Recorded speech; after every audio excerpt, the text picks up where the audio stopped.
Depuis avril 2016, les prix des viandes de porc ont fortement augmenté et il était temps que les prix du porc augmentent.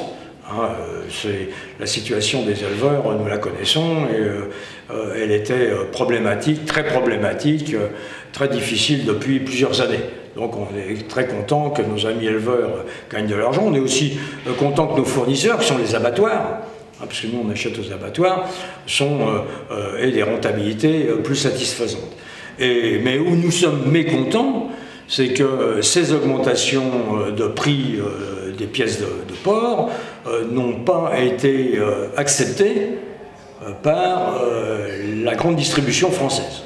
Alors ils les ont refusées au moment des négociations annuelles qui sont faites sur les marques fabricants, négociations qui sont terminées à fin février, et on avait dit que nous on aurait besoin d'augmenter nos tarifs entre 7, 8, 9, 10% pour certains. Très clairement, nous attendons que la LME soit appliquée, que des sanctions soient prises contre les distributeurs ou tout opérateur qui n'applique pas la LME ou qui n'applique pas les autres lois du commerce. On attendrait des États généraux qui nous donnent vraiment la liberté d'appliquer des tarifs, nos tarifs.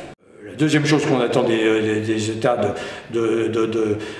États généraux, c'est qu'ils réexaminent le problème de la concurrence entre les enseignes.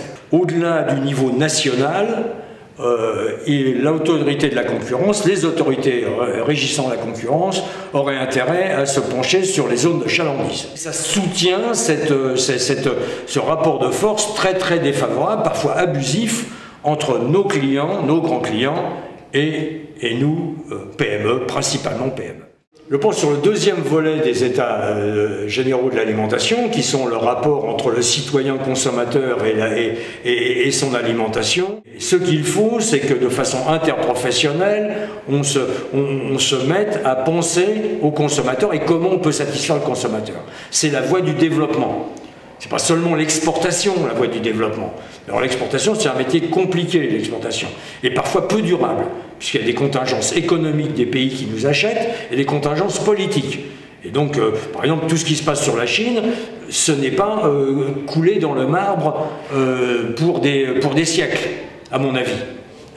Un jour ou l'autre, comme ça s'est passé en Russie, la filière élevage russe est en train de se remettre en ordre de marche, la filière chinoise se mettra en ordre de marche, ça prendra du temps mais ça se mettra en ordre de marche.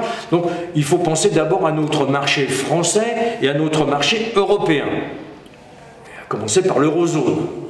Là, on a une seule monnaie, donc on devrait pouvoir avoir 340 millions de consommateurs à qui on puisse vendre les viandes de porc françaises et les charcuteries françaises. Des programmes interprofessionnels en fonction des sujets devraient pouvoir être mis en place. Donc nous, on va essayer d'œuvrer dans ce domaine. On fera des propositions.